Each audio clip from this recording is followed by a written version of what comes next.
The Fed, as expected, leaving rates unchanged, but indicating it sees 2 rate hikes this year rather than the previously expected 4. Here with more, Max Wolff, he is Chief Economist at Manhattan Venture Partners. Great to have you here. Great to be here. Thanks for having me. All right, so how significant is that indication that we're going to see basically half as many rate hikes as we expected back in, say, December? So it's sort of a Goldilocks report if you don't look too deep, and so far the market hasn't. And that is, look, things are just bad enough that we're not going to make it any more expensive for you to go into debt, and just good enough that we're still positive about the future. That's kind of the Goldilocks, not too hot, not too cold. On the other hand, I think what we're seeing is this is a patient, the economy, that still can't get off the ventilator, and we're no rush to take this patient off the ventilator with the usual verbiage that the patient is super healthy, and that's why they're enjoying a wonderful outdoorsy lifestyle attached to the ventilator. Right, and the Fed always likes to remind us that they are data dependent.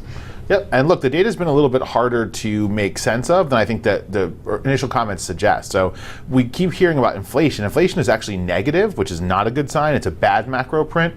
Core inflation is positive, and we've just decided to exclude food and energy. Never really a great idea. Started in the Nixon administration, which not everyone associates with the whole truth, nothing but the truth and the truth, and maybe not a great habit to be in. And also, last time I checked, there's some interesting things going on with food and energy. Perhaps others have heard of it too, so it might be a particularly inopportune time to do something that's marginally defensible on the best of days, which is talk only core.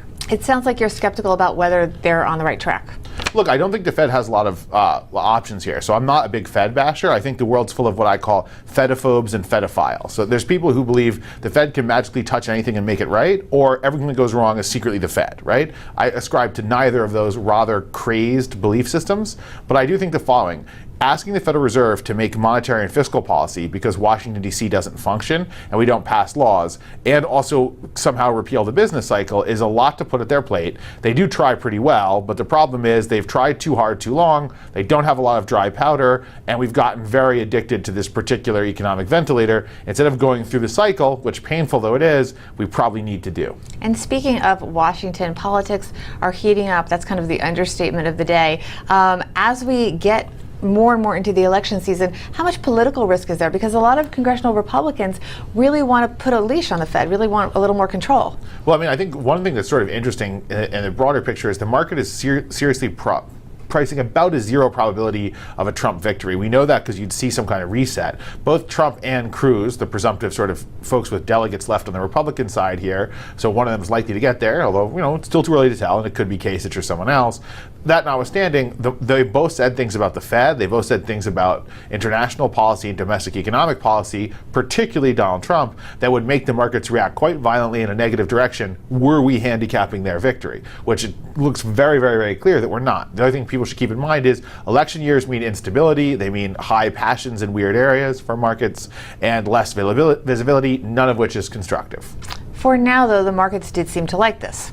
Absolutely. Look, more cheap money and a good outlook on the economy is the best of both worlds. Again, sort of Goldilocks. And the idea here is the economy is growing pretty well, labor market strengthening, some positive price signal. I guess they mean core or PCE.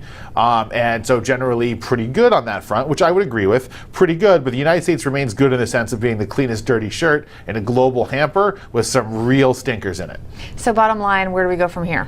I think where we go from here is sideways with a slightly lower trajectory. I think a lot went right toward the second half of the first quarter, which is good. My guess is that we don't stay on as bullish a trajectory as we've been on for the last 5 or 6 weeks, but I don't see us retesting all the lows right away. All right, we'll leave it there. Thank you so much. Thank you. All right, thanks to Manhattan Venture Partners, Max Wolff. I'm Bobbi Rebell. This is Reuters.